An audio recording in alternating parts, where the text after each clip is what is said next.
Қайырлы күн достар. Бүгін сіздерге кулеш, пасха, яғни биік дөңгелек тәтті нан, хош иісті, өте керемет нан жасайтын боламын. Ең алдымен кастрөлге жылы су құямыз және електен өткізіп 40 грамм ұн саламыз. Содан соң силикон лопаткасымен жақсылап бір келкі қылып ұнымызды араластырып аламыз. Содан соң газ плитамызға қойып, баяу отта қайнатпалы қамыр жасап аламыз. Осылай ешқайда кет қалмай басында тұрып араластырып, қоюланғанша араластырып отырамыз. Қараңыздар, бейнеде көргендеріңіздей араластыра отырып қайнатпалы қамыр жасаймыз. Астын күйдіріп жібермейміз, қайнатпалы қамыр болғанша араластырамыз. Қайнатпалы қамырымыз дайын, таза ыдысымызға құйып аламыз.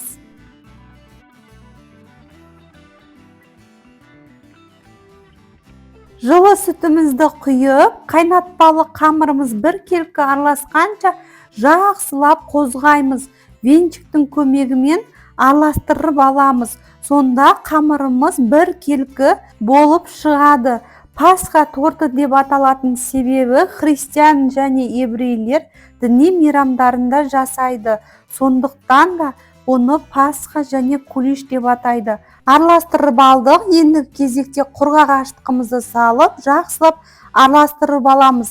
Айта кететін жайт, ашытқыларыңыз свежий болу керек. Сонда қамыр дұрыс жасайды, жақсы көтеріледі. Егер де сенімсіз болсаңыздар, ашытқыларыңызға жылы суға арнайы жасап тексеріп көріңіздер. Пищевой пленкамен орап 10 минутқа қалдырамыз. 10 минут өткеннен соң қараңыздаршы қалай жақсы көтерілген, ашытқымыз дұрыс жұмыс жасаған, әдемі болып тұр. Ендігі кезекте бөлме температурасындағы жұмыртқамызды саламыз және тұз саламыз, ванилин саламыз және қантымызды салып, жақсылап лопаткамен араластырып аламыз. Содан соң електен өткізілген ұнымызды салып, жақсылап араластырып, қамыр илеп аламыз, жұмсақ қылып. Бейнеде көргендеріңіздей осылай қамыр илеп аламыз. Қайнатпалы қамыр болғандықтан қолға жабысады. Ең алдымен силикон лопаткасымен араластырып аламыз. Содан соң қолымызбен илейміз. Перчатканың көмегімен илесеңіздер де болады. Қолға өте жабысады, сондықтан ұнмен жұмыс жасаймыз. Ұнды көп мөлшерде қоспаймыз. Описание бөлімінде қанша грамм екені жазылған.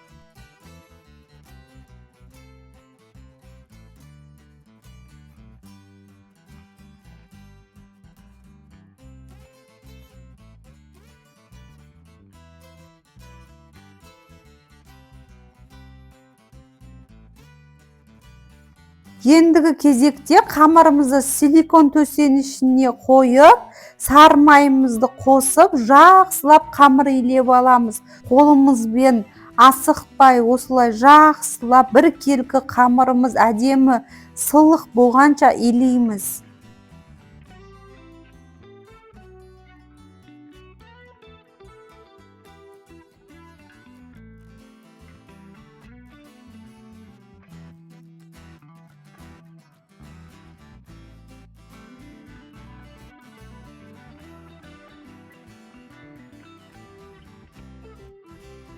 Қамырымыз дайын болды. Қараңыздаршы қандай әдемі жұмсақ қамыр.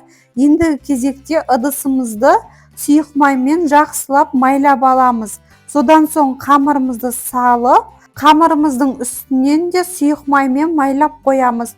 Содан соң пищевой пленкамен орап, қамырымыз көтерілгенге қойып қоямыз.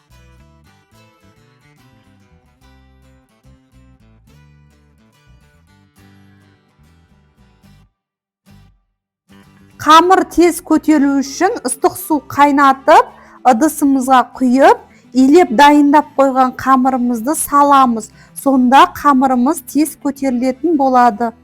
Қараңыздаршы қалай көтерілген, күшті көтерілген, тура бейнедегідей. Асыққан кезде тез жасап аласыздар.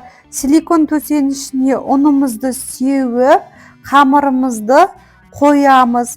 Оның үстіне қараңыздаршы қандай живой қамыр. Өте керемет тәтті нан шығады. Жұмсақ, хош иісті. Қамырымыз өте тамаша, 100% рецепт.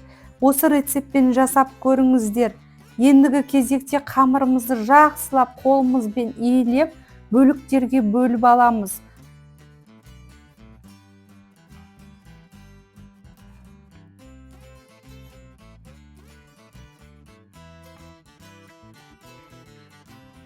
Қалыптарыңыздың размері бойынша бөліктерге бөліп кесіп аламыз. Мен 4 бөлікке бөліп кесіп алдым. Бір бөлікке бөлінген қамырды ортасынан және бөлсеңіздер, осы жерден 8 кулиш шығады. Мен бір үлкен кулиш жасадым және 7 майда кулиш жасап алдым. Қалыптарыңыздың размері бойынша жасайсыздар. Менде майда қалып болғандықтан солай жасадым. Қамырымызды тура бейнедегідей дөңгелетіп, думалақ қамыр жасап аламыз, біркелкі қылып.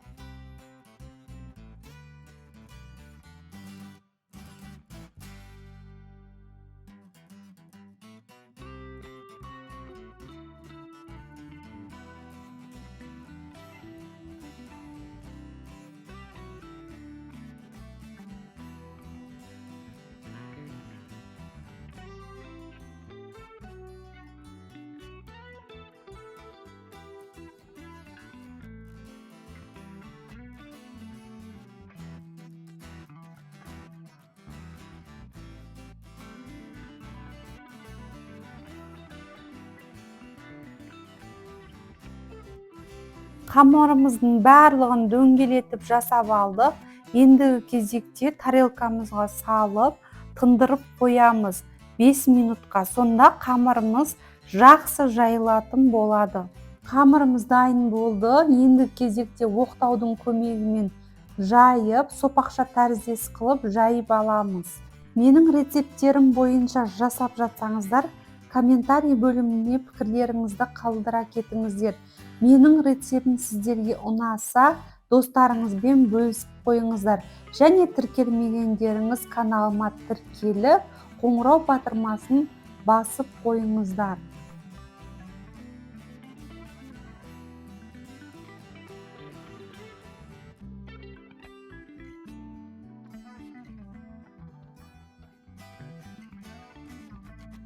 Сопақша тәріздес қылып жайып алдық. Бөлме температурасындағы жұмсақ сары майымызды жұқа қылып жағып аламыз.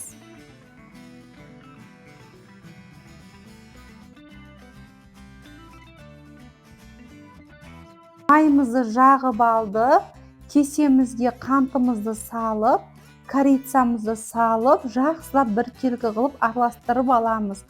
Осы дайындап алған салмасын корица мен қантымызды араластырып алғаннан соң, жаңағы сары майымыз жағылған қамырдың үстіне жағып, қамырымызды орап шығамыз. Өте дәмді болады. Егер де сіздерге корица ұнамаса, грек жаңағын майдалап турап, немесе кептірілген жеміс-жидектер қоссаңыздар болады. Корица мен қантымызды араластырып алдық. Сары майымыздың үстінен біркелкі қылып сеуіп шығамыз. Осылай, тура бейнедегідей. Ендігі кезекте бас жағынан жақсылап біркелкі қылып орап шығамыз.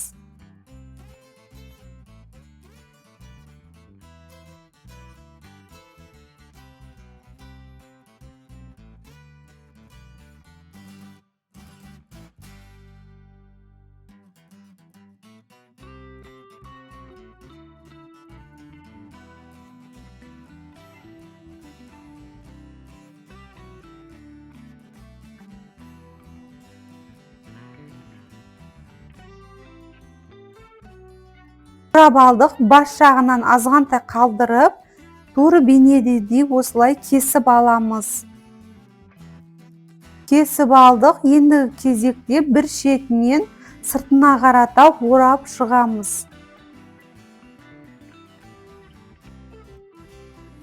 Орап алдық. Бас жағын үстіне қойып, үстіңгі бөлігіне екінші жағын тура бейнедегідей орап шығамыз осылай. Әдемі дөңгелек биік нанымыз дайын. Бірінші этаптағыдай қамырды сопақша тәріздес қылып жайып аламыз. Бір зубаланы екі бөлікке бөліп алдым. Қалған күліштеріміздің барлығын кішкене шағын қылып жасайтын боламыз. Жайып алғаннан соң сары майымызды жағып аламыз.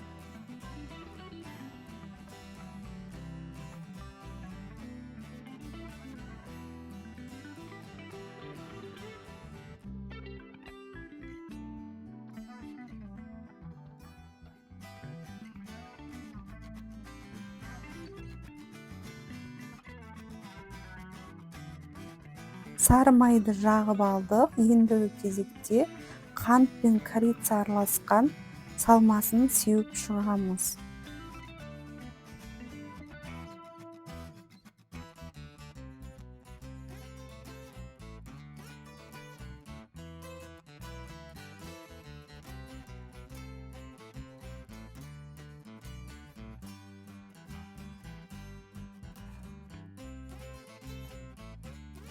Салмасын сеуіп шыққаннан соң бас жағынан осылай орап шығамыз. Бірінші этаптағыдай.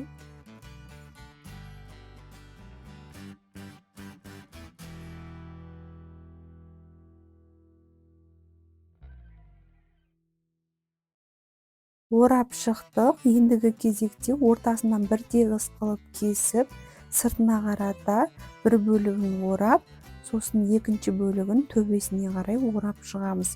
Күліштің формасын жасайтын боламыз. Тура бейнедегідей.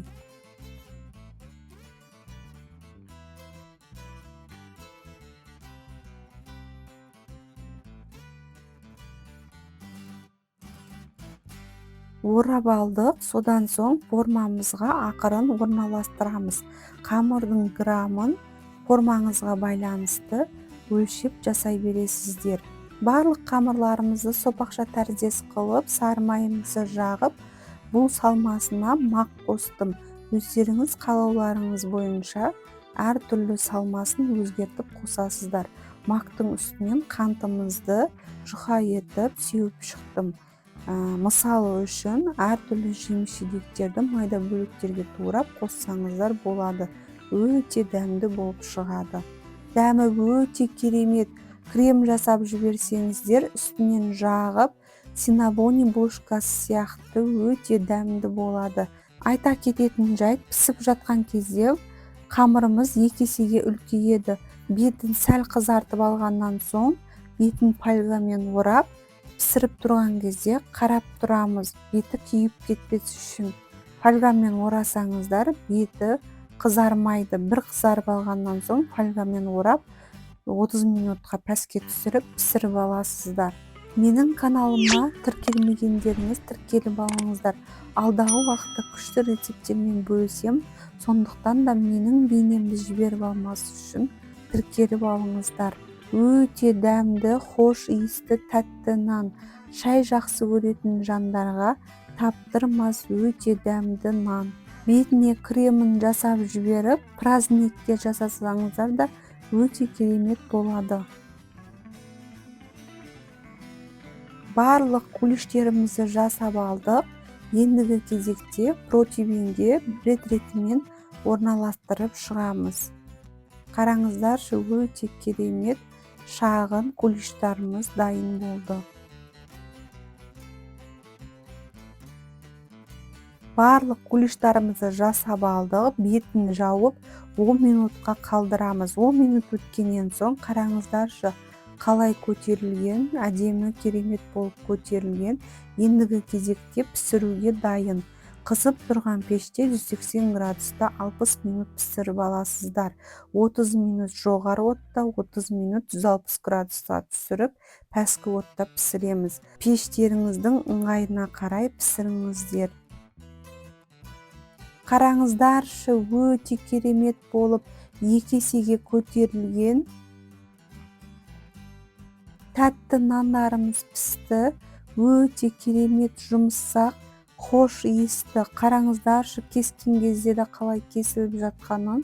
Жұп-жұмсақ, ортасы піскен. Менің рецепттерім сіздерге ұнаса, достарыңызбен бөлісіп қойыңыздар. Ендігі бейнеде кездескенше сіздермен болған Жансая.